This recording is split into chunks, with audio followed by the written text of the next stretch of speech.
All right, guys. So I think I must be maybe 5 days into the carnivore diet. Sometimes it's keto. I'll sneak in perhaps some berries and stuff like that. I'm not being dogmatic about the carnivore diet. I would suggest a carnivore diet, that form of ketogenic diet, the carnivore diet, if somebody has like autoimmune issues or some just kind of ailments, skin conditions, stuff like that, then and some weight to lose, or you don't even have weight to lose, but you have skin conditions, you have ailments. Sometimes trying carnivore diet may remove some of the perhaps phytochemicals that are present in plant foods that science is not acknowledging that, yeah, plants do have defense mechanisms. You don't just go around eating all the plants around your neighborhood. Some of them are poisonous, right? Some trees have berries and they're red. They look beautiful. They look exactly like berries that we keep, but like, oh, you don't eat those berries. So plants do have molecules. They do have tannins, oxalate, lectins. Some people don't tolerate gluten, so there's a lot of things in plants that are kind of anti-nutrients, and these can cause chronic low-grade inflammation over long periods of time. It catches up to you in your 40s, and there you go, and there's a degradation. Another very toxic thing that's presently in the global food chain is these seed oils. So we're talking about canola, soybean, sunflower, corn oil, all of these oils that are solvent based. And what do I mean by that? They're not cold pressed. So fields and fields and fields of soy are collected. They're put in a large container that is heated and pressurized. Industrial solvent, hexane, is poured into these vats, and the oil and the grease or the fat from these soybeans are extracted. Then after that soy, the leftover is fed to pigs or cattle, so they don't waste that. It actually becomes a product, and they feed the oil to the humans. Now this oil has been replacing, in the 1930s about, you had lard when you were cooking. It became Crisco. And Crisco is just soybean. It's just cottonseed, I think, as Crisco initially. So it's just, again, it's these forms of oils. Now, these oils are very fragile. So they're polyunsaturated. That means that they don't have they're not saturated with hydrogen, and they're not solid. Therefore, when you start heating these oils, they become destroyed. They become toxic for us. So there's a high level of oxidation in these oils. There is way, way, way too much omega-6. So humans used to consume, depending on the cultures, if you look at Weston A. Price's book, Nutrition and Physical Degeneration, there was a wide variety of cultures, some like the Maasai and the Inuit at a certain period in their cultures. They were almost carnivore, not completely, but the Maasai were pretty much almost completely carnivore in their culture, and they thrived. And Weston A. Price collected this information. So please get all of these seed oils out of your diet. They basically overdose you on omega-6. You become chronically inflamed. And in my older videos, when I first started my channel, it was called Fast, Keto, and Prime. So if you actually are looking at this video where I'm currently now at 194. When I first, 6 years ago, I was around 225. And I was able to get down to, I think, 170, 175. And maintain that for the past 6 years. I've eased off and gone low carb, but I've never, returned to a very high carb, low fat diet. So when I low carb, I'm not good with carbs. Even just low carbing, I'll put on weight. So if I'm 5 days into this, that means that if I weigh 194, 88 kilograms, now I was probably close to 200. I was touching the 200. And we know that, it takes maybe 48 hours once you stop loading yourself up carbohydrates for the glycogen storage to be used up, and then after to start looking at fat as the fuel source.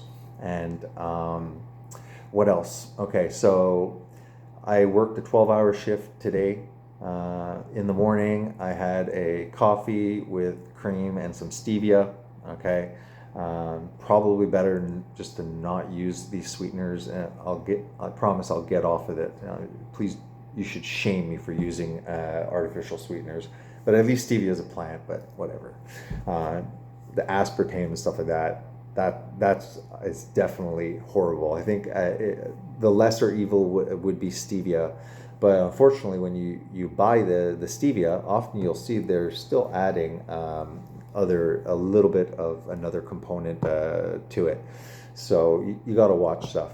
So anything in the middle section of the grocery store that's in a package, you're gonna look, and they're all made of primarily some kind of seed oil and some kind of wheat and etc. So first of all, just avoid that middle section and use the outside section. If you're going more a ketogenic approach, then you'll go through the fruit and the vegetable section.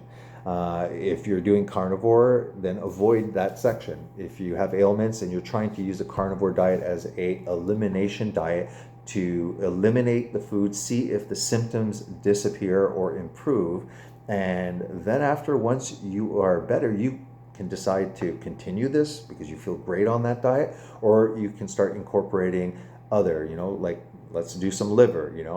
I highly suggest that, you don't avoid organ meats if you're doing a carnivore diet. For me, a carnivore diet just means animal food.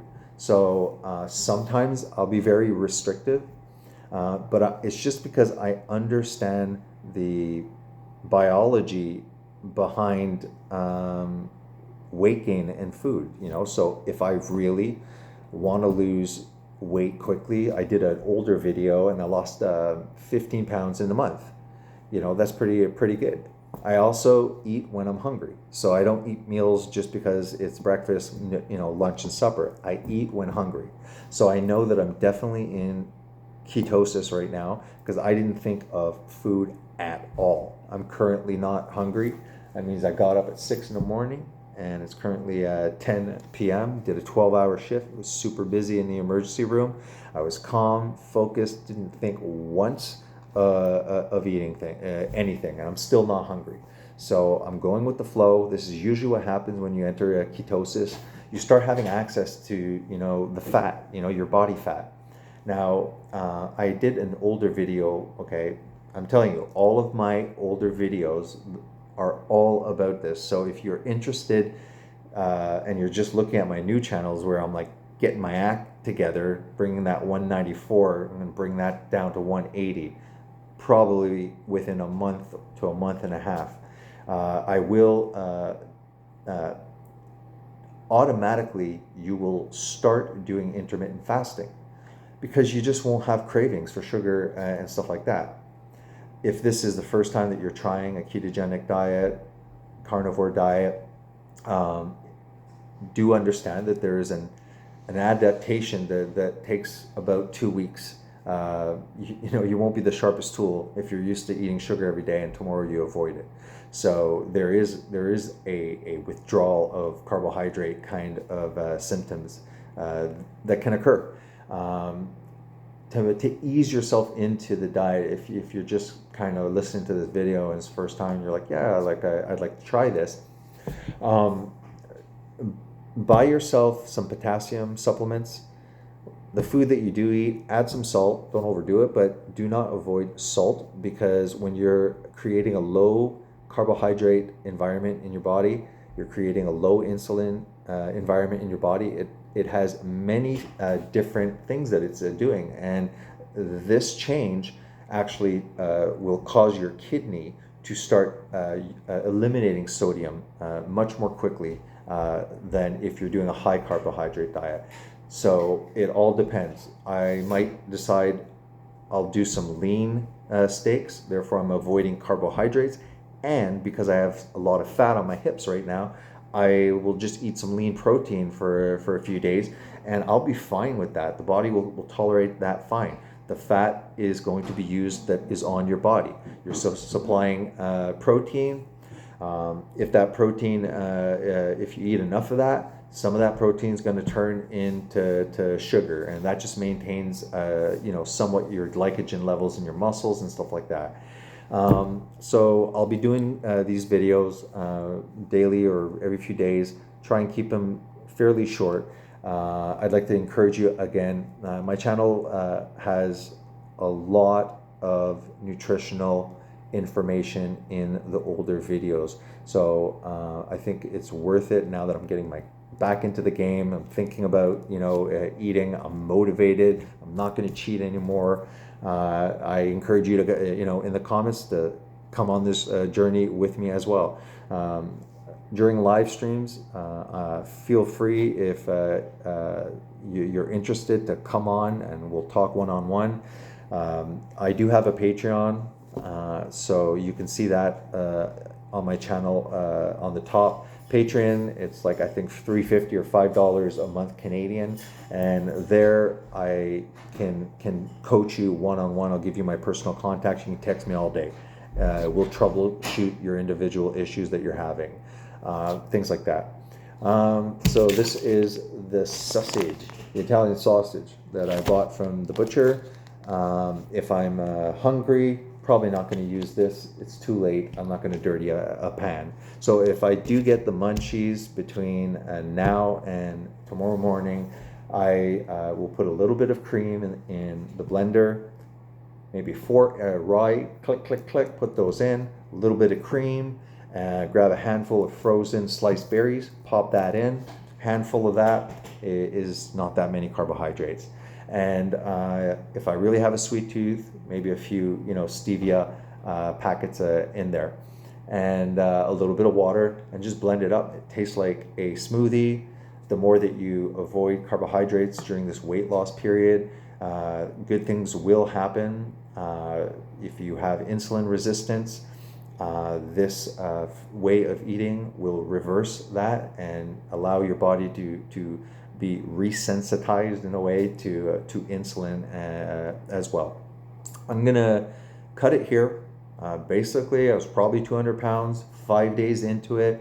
I'm eating only when I'm hungry, and I'm not hungry, so there's a lot of intermittent fasting. There might be a 48-hour fast right now. Drink water. Don't binge drink water, okay? Drink when you're thirsty. Be normal.